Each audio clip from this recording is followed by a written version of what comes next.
Yo, kembali lagi, bersama saya lah. Emang mau sama siapa lagi, dia aja udah gak mau sama elo. Di video ini, Ane dan rekan Ane, yaitu Ane sendiri, bakal lanjutin chapter yang kemarin. Oh iya, buat kalian yang belum nonton chapter sebelumnya, diharapkan untuk menonton video sebelumnya terlebih dahulu, agar kalian paham tentang alur cerita yang dibawakan oleh suara robot ini. Oh iya, sekedar info aja, untuk cerita manhwanya sedikit berbeda, di manhwanya banyak adegan yang ke-skip jadi mohon dimaklumi. Jika kalian suka dengan cerita ini, bisa dong subrek dan nyalakan loncengnya notifikasinya, agar tidak ketinggalan video terbaru dari saya. Oh iya, saran beserta masukan bisa kalian tulis di komentar untuk perkembangan channel ini menjadi lebih baik. Oke, tanpa basa-basi, kita langsung aja ke ceritanya.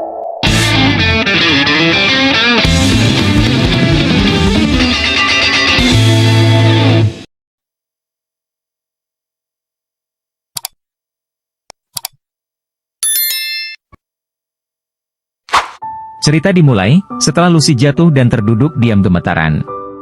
Oh iya, Lucy adalah mage atau penyihir terkuat di dunia game Violet Swordsman of Sylvania. Lalu, Lucy berkata bahwa Belmaya yang datang saat Lucy sedang bermalas-malasan sangat menakutkan, karena pukulan yang akan Belmaya lontarkan. Lucy mengira akan sangat menyakitkan jika terkena pukulan Belmaya, untuk menghindari itu Lucy berteleportasi.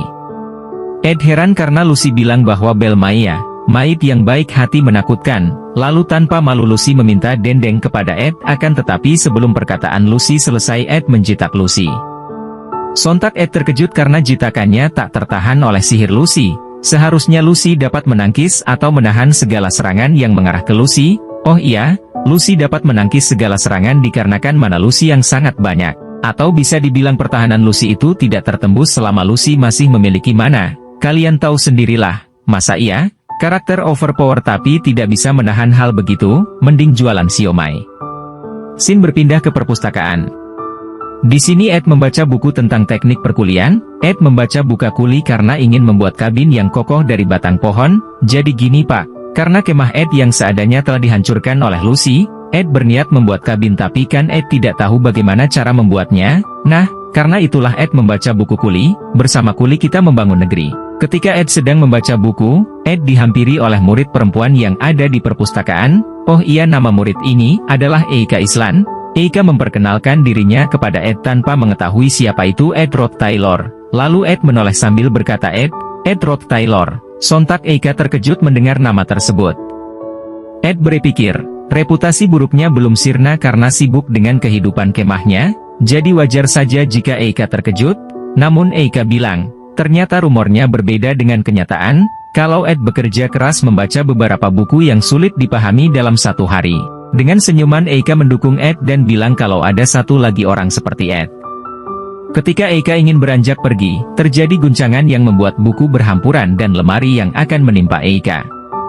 Terlihatlah cahaya menjulang ke atas langit. Ketika bencana itu terjadi, para protagonis beserta kelompoknya mengevakuasi seluruh murid. Oh iya, dijelaskan kalau cahaya tersebut ialah sihir pemanggilan spirit tingkat atas.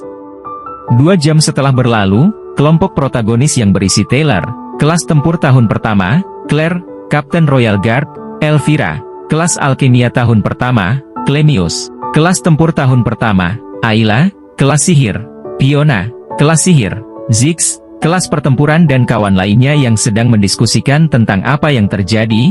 Tak lama kemudian, dalang dari sihir pemanggilan itu adalah Jenica Failovar. Oh iya, ketika sihir pemanggilan spirit ini terjadi, ada 2 spirit tingkat atas yang muncul, 1 spirit api dan kegelapan tingkat tinggi, beserta banyak spirit tingkat rendah lainnya yang menyebar mengakibatkan kerusakan.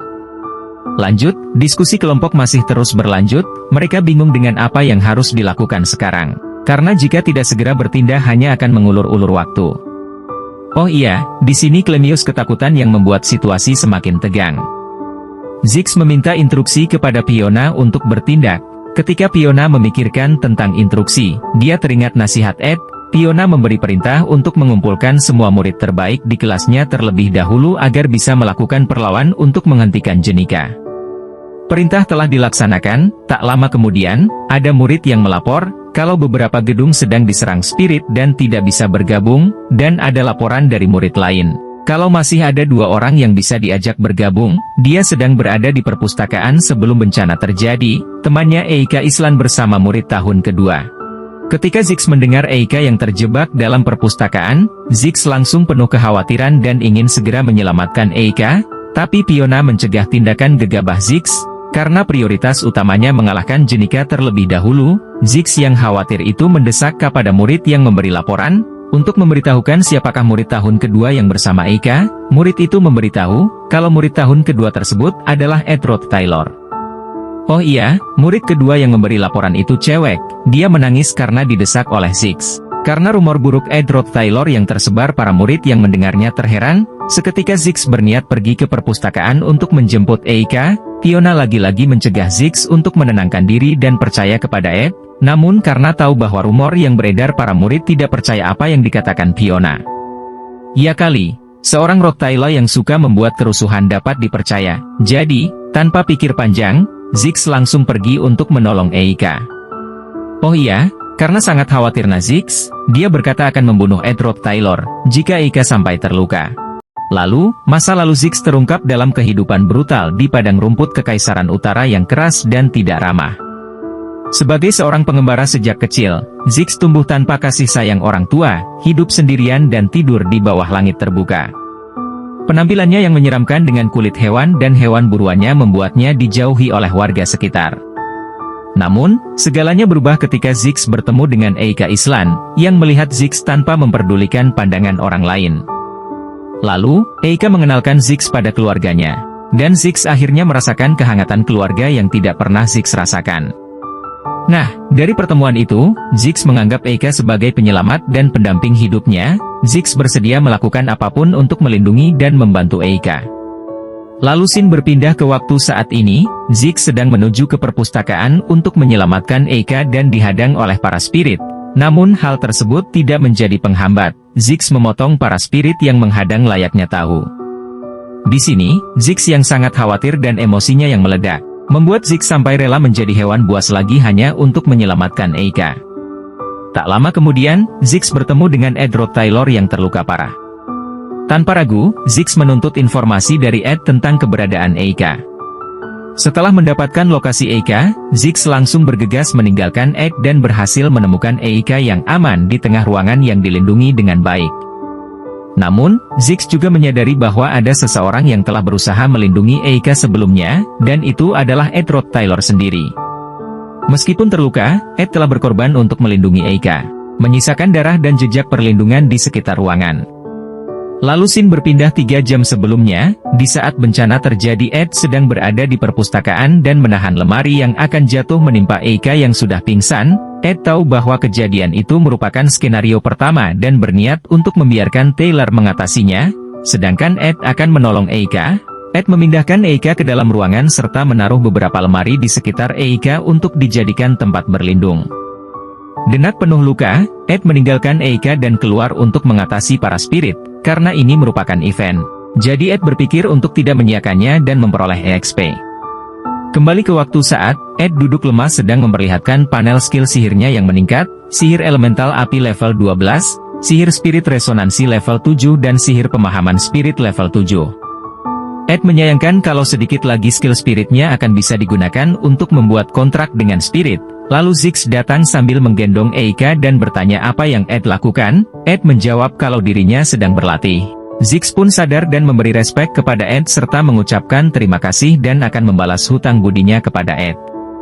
Lalu, Ed berdiri dan berkata kepada Ziggs untuk segera meninggalkan tempat ini jika urusannya sudah selesai, dan meminta Ziggs untuk melaksanakan tugasnya. Ed bilang kepada Ziggs untuk mengikuti dan mempercayai Taylor maka masalah yang terjadi akan selesai. Ziggs yang belum mengenal siapa itu Taylor dan bertanya, kenapa Ed memandang Taylor setinggi itu? Ed bilang, kalau hanya skill milik Taylor yang bisa menyelesaikan skenario. Lalu, Ziggs berterima kasih atas sarannya dan meninggalkan Ed.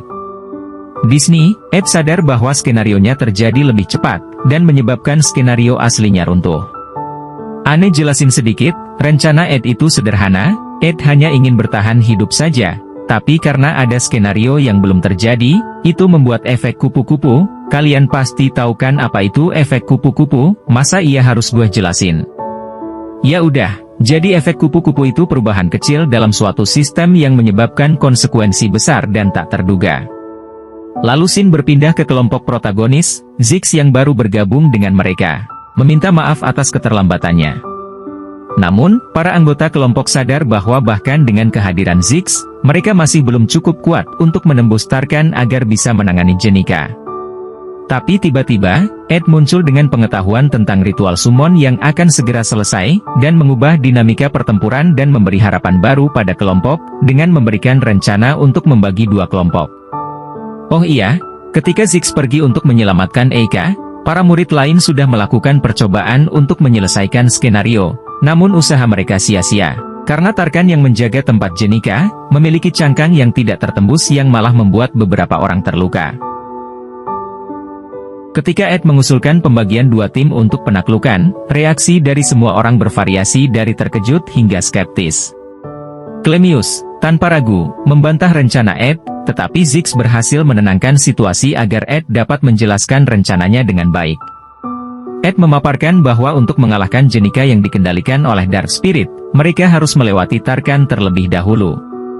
Tarkan, yang memiliki kulit yang sangat keras, memerlukan perhatian khusus. Maka, tim pertama bertugas untuk mengalihkan perhatian Tarkan sementara tim kedua melawan Jenika. Lortel bilang kalau rencana itu absurd, meskipun Lortel menilai rencana itu sebagai absurd, Ed dengan tenang menjelaskan bahwa ini adalah cara terbaik untuk mengurangi risiko, sambil memastikan bahwa fokus utama adalah mengalahkan Jenika. Ziggs bertanya tentang siapa yang akan mengalihkan perhatian Tarkan, dan setelah diskusi singkat, tim satu terbentuk dengan Ed, Lortel, dan Clemius. Di sini, Taylor ingin menjadi bagian dari tim satu karena kecepatannya mungkin akan cocok digunakan sebagai pengorbanan, namun ditolak oleh Ed, karena rencananya tidak membutuhkan pengorbanan, tetapi hanya pengalihan perhatian. Fiona akhirnya menyetujui rencana Ed, dan tim akhirnya dibagi menjadi dua, dengan pesan singkat agar tidak mati. Shin berpindah, di koridor Nailguan, tempat Tarkan berada, Ed, Elvira, dan Clemius melihat Tarkan yang sedang tertidur. Ketika mereka bersiap untuk melaksanakan rencana, Clemius mulai merasa ragu dan takut. Namun, dengan dorongan kata-kata Ed yang meyakinkan, Clemius akhirnya memutuskan untuk percaya Ed dan berpikir untuk menambah rasa kepercayaan dirinya. Saat Clemius mendekati Tarkan, ia panik karena tidak ada petunjuk dari Ed atau Lortel tentang bagaimana cara memancing Tarkan. Ed sengaja tidak memberikan petunjuk, dan Clemius merasa kalau dirinya telah dikhianati. Namun, ia berhasil memancing perhatian Tarkan, sesuai rencana. Ketika Tarkan mengejar Clemius, Ed menghentikan Lortel, dan menjelaskan bahwa tugas pengalihan Tarkan sudah selesai, sementara peran paling penting adalah Lortel, untuk membuka jalan dengan menghancurkan dinding koridor dengan sihirnya, agar tim kedua bisa bertemu dan mengalahkan Jenika. Ed percaya kepada kekuatan sihir Lortel. Karena pada latihan gabungan, Lortel sanggup membuat atap ruangan hancur dengan sihirnya. Oh iya, ketika rencana lanjutan Ed sedang berlangsung, Clemius terus berlari untuk menghindari serangan Tarkan dan berteriak ketakutan. Lanjut, setelah berhasil membuka jalan, tim kedua memasuki koridor untuk menaklukkan Jenika. Ed kemudian mengungkapkan rencananya untuk menembus kulit Tarkan dengan bantuan Lucy, dengan menunjukkan sekantong penuh dendeng kesukaan Lucy. Hanya Lucy yang memiliki kekuatan dahsyat untuk menghilangkan cangkang tak tertembus milik Tarkan. Lalu, Ed mencari dan menemukan Lucy yang tertidur di atap, dan setelah itu, Lucy terbangun karena mencium bau dendeng yang dibawa Ed. Tanpa basa-basi Ed memasukkan semua dendeng ke dalam mulut Lucy dan menjadikan Lucy sebagai peluru meriam untuk dilemparkan. Lalu, Lucy dilempar ke arah Tarkan berada. Lucy meluncurkan serangan sihir petir tingkat atas Heavenly Punishment, yang menghancurkan cangkang keras Tarkan dengan sambaran petir yang sangat besar. Aneh tambahin dikit, kenapa Lucy tidak nongol dan mencoba mengatasi masalah? Itu karena program dalam game untuk menyeimbangkan kekuatan, agar skenario tidak dengan mudah selesai dengan adanya Lucy. Dan untuk keberadaan Lucy, Ed tahu, jika Lucy tertidur di atap karena tempat tidur kesukaan Lucy sudah hancur dan balik ke tempat semulanya sesuai game. Buat kalian yang bertanya, di mana tempat tidur kesukaan Lucy? Tempatnya adalah kemah Ed yang ada di hutan. Kalian tahu kan, kalau tempat itu sudah hancur, makanya Lucy balik lagi ke tempat semula. Shin berpindah ke tim 2 panaklukan Jenika. Tim kedua, dipimpin oleh Fiona, memasuki ruang gelap di mana Jenika disekap dan dikendalikan oleh Dark Spirit. Di sini kita diperlihatkan bagaimana orang-orang memuji Jenika sebagai sosok yang sempurna, tetapi tidak menyadari bahwa pemujaan itu sebenarnya membebani Jenika, membawanya ke dalam kondisi terperangkap seperti sekarang. Jadi gini kawan-kawan, kalian pasti pernah merasakan ketika orang tua kalian mengharapkan prestasi kalian, lalu kalian pasti akan melakukannya untuk memenuhi harapan sepenuh tenaga. Nah, itulah yang menyebabkan Jenika berada dalam kondisi tersebut. Lalu dengan senyuman Jenika menyapa selamat datang pada tim 2 yang telah memasuki ruangan tempat Jenika.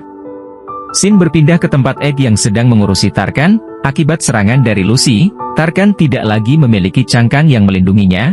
Oh iya, Clemius masih menjadi target utama Tarkan, jadi Clemius masih berlari untuk menghindari serangan dari Tarkan. Lalu, Ed menanyakan keberadaan Lucy kepada Lortel. Lortel menjawab, kalau Lucy menggelinding dan bersembunyi setelah melancarkan serangan. Oh iya, Lucy tetap santai dengan Turu. Lalu Ed menyarankan untuk segera membunuh Tarkan. Ed berkata kepada Lortel, kalau sihir es Lortel kurang berpengaruh kepada Tarkan, dan akan menyerang Tarkan dengan sihir anginnya. Lortel juga menyarankan jika untuk memotong bukannya lebih baik meminta Clemius untuk memotong Tarkan. Ed menjawab memangnya itu bisa dilakukan. Maksud dari kata Ed mengacu pada kondisi Clemius yang sedang ketakutan dan tak mungkin bisa menyerang Tarkan dengan kondisinya yang begitu. Oh iya, ketika Ed berbicara dengan Lortel, Clemius masih terus berlari untuk menghindari serangan Tarkan. Ed meminta Lortel untuk menghentikan pergerakan Tarkan sementara, dan untuk bagian memotong atau membunuh Tarkan, akan dilakukan Ed. Karena Ed percaya kepada Lortel, Lortel juga ikut mempercayainya. Di saat Clemius udah tidak tahan dan kecapean dimulailah rencana Ed. Lortel menyiapkan sihir es untuk menghentikan pergerakan Tarkan, sedangkan Ed menuju Tarkan untuk melakukan penyerangan penutup. Ed maju menerjang dari depan sembari menyiapkan sihir anginnya dan pada saat itu, keluarlah lengan besar dari langit. Itu adalah lengan dari Gelaskan. Seketika itu pandangan Ed teralihkan pada kemunculan lengan Gelaskan. Pada saat itu Tarkan hampir melakukan serangan kepada Ed, namun untungnya, Tarkan bisa dihentikan sesaat oleh Lortel. Lalu Ed langsung meluncur di antara kaki Tarkan, dan melepaskan sihir anginnya. Sihir itu mampu memotong leher Tarkan karena telah dilatih ribuan kali oleh Ed, dan Tarkan pun menghilang menjadi partikel. Ed yang berhasil membunuh Tarkan mendapatkan banyak EXP dan menaikkan level. Dari beberapa skillnya dan Ed dapat membuat kontrak dengan para spirit.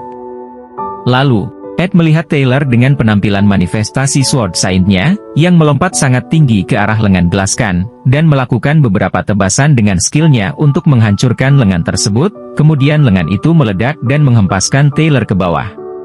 Kegelapan pun telah sirna, dan muncullah cahaya. Itu adalah penanda skenario pertama telah terselesaikan. Scene berpindah ke tim 1 yang sedang istirahat di bawah pohon sembari berbicara. By the way, Lucy masih tidur dan berada di tengah-tengah mereka. Lortel bertanya kepada Ed kenapa rasa sentimen Ed berakhir begitu saja.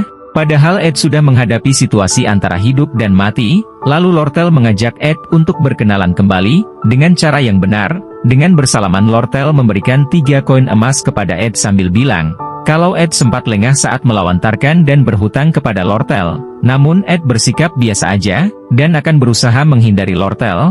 Lalu Taylor datang kepada Ed dan mengucapkan terima kasih kepada Ed. Di saat ini Taylor masih dalam manifestasi Sword Saint dengan rambut putihnya. Lalu Clemius berteriak, kalau siapa tahu nanti Ed bakal menusuknya dari belakang. Karena Ed hampir membuatnya mati saat skenario tadi. Namun, perkataan Clemius dihentikan oleh orang lain, yang membuat Clemius pun duduk meratapi perkataan teman-temannya.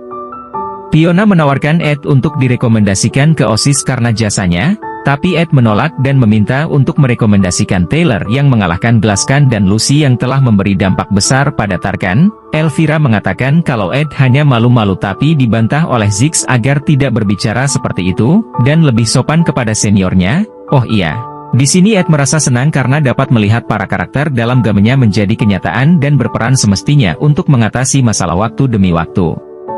Lalu Ed pergi ke tempat di mana Jenika dikendalikan, dan mencari Jenika yang berada di kotak podium yang digunakan Lucy untuk tidur siang, saat latihan gabungan terjadi. Oh iya, di sini, Ed berpikir kalau ketika keberhasilan menyoroti protagonis, maka harus ada yang tetap berada di belakang layar. Sekian video dari saya. Apabila ada kesalahan dalam menyampaikan, saya beserta diri saya mengucapkan maaf. Dan jangan lupa untuk like atau subrek. Terima kasih kawan.